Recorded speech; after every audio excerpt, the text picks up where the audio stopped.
Prophecy over, she's going to sing and write songs. She's going to get a beautiful voice, and I'm starting to see it develop. As we're driving down the road, she's singing along with these. She knows all the words of these songs, and she's singing these songs, and her voice that was a squeaky little mouse sound now is starting to develop into something nice. And I know it's going to continue to develop, and God's going to use her. Sister, I got a word from a sister last week, a couple weeks ago, down and asked the pastor. She said, tell her, have her learn to play the piano. And I said, well, she wants to learn the piano and the guitar. And 1 minute it's the guitar, and 1 minute it's the piano. I told her, yes, so you're going to learn both. Both, yeah. I said, brother, last week she told me she wanted to learn the guitar, not the piano, but then Mike was teaching her a little bit of the piano, so now she wants to learn the piano. And I said, you're going to learn both. The brother Dennis gave you a nice guitar. See that guitar over there? Brother, that's the one that Dennis is not sure, but he's got one he's going to give her. He's not sure if he's going to give her that one or another one, but he's already promised her a guitar. Amen.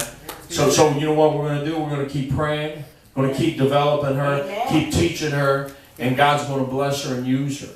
Good. Amen. See, that's a promise. He's a promise to Abraham. To Abraham, and then now all the way down to Jacob.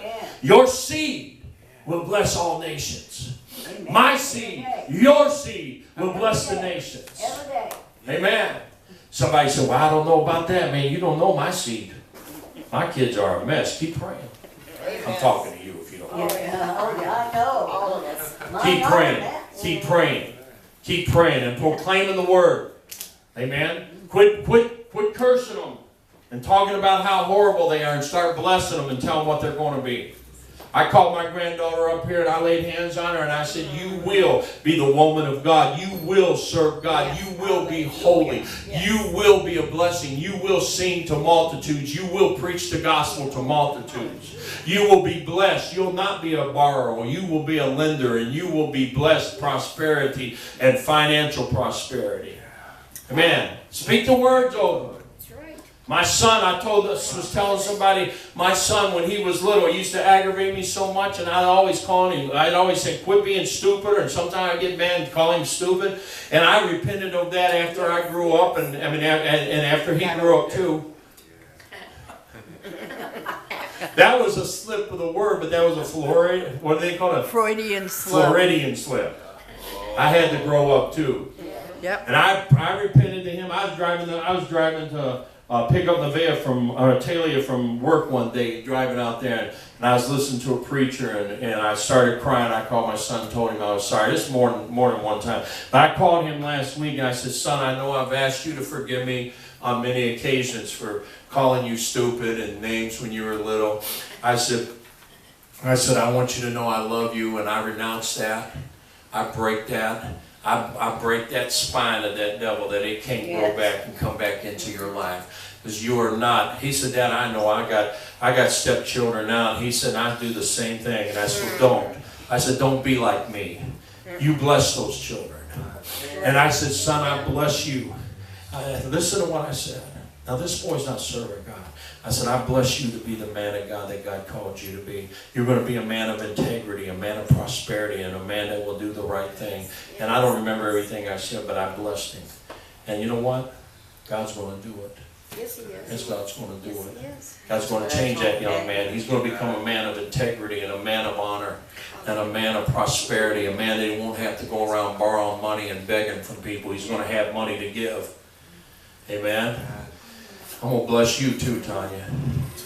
Before this service is over, you're going to come up and I'm going to bless you. Amen. Amen. He said, behold, I'll keep you and I'll take you into those places. Let me go on down to the next verse. It says, and Jacob awaked out of his sleep, and he said, surely the Lord is in this place, and I knew it not. And he was afraid and said, how dreadful is this place. This is none other but the house of God, and this is the gate of heaven. And Jacob rose up early in the morning and took that stone that he had used for a pillow, and he set it as a pillar, and he poured oil upon it. And he proclaimed that place to be the place of Bethel. He said it was called Luz at one time, but it's Bethel now.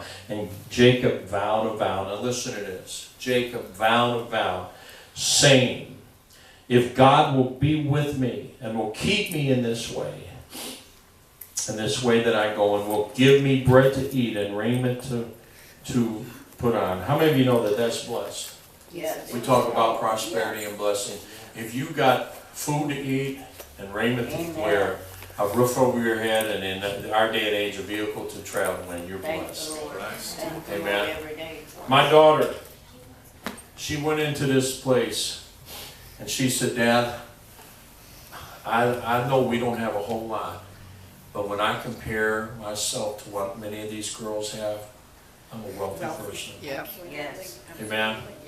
That's not the exact words she used, but that's what she meant. Yeah. You know, and here, every time I turned around, I was taking her stuff. She'd call me, Dad, bring me some candy. Yeah. I'd take her bags of candy and drink mix. And you know, she needed some shoes. We took her shoes and, you know, different things. And she said a lot of those girls don't have anything. And Right. you know, they don't have anyone to bring them anything. Right. I mean, there was one girl though that they accused her of doing something she didn't do, and she's pregnant. And they said her mama come down there ready to fight everyone. I said, man, that woman sounds like she's from the south side. Tanya come back a few days later and says, Dad, so I found out that woman is from the south side. Amen. Don't mess with a Southsider. So we're blessed. We're blessed. Amen. It says, he vowed a vow. And it says, so that I come again to my Father's house in peace, and then the Lord will be my God. You know, a lot of times you say, well, you're not supposed to negotiate with God.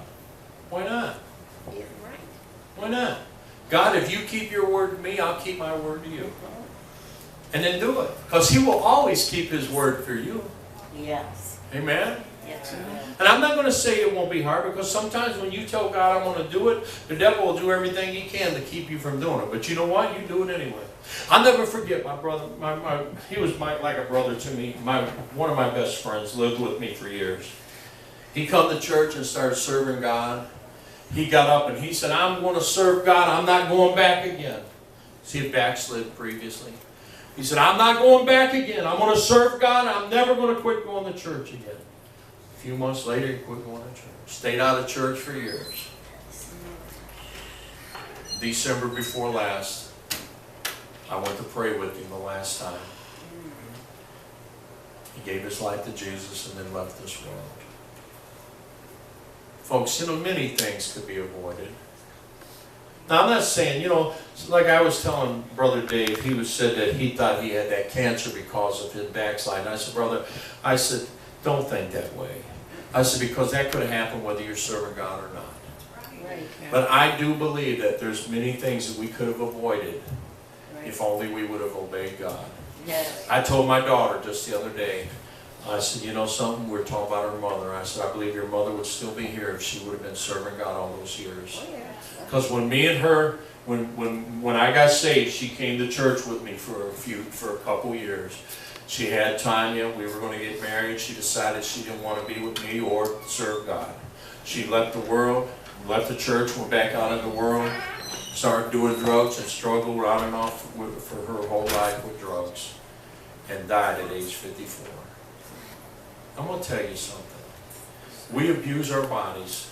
I heard him talking on the radio the other day. A young guy was saying that him and his wife was talking about their grandparents being in their 80s. And they said, we'll never live that long. Look at all the people that's dying so young.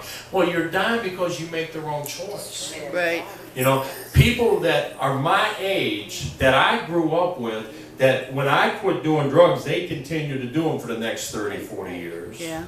Are now dying while they're in their 50s and early 60s. Why? Because they've abused their body. They destroyed their liver. They destroyed their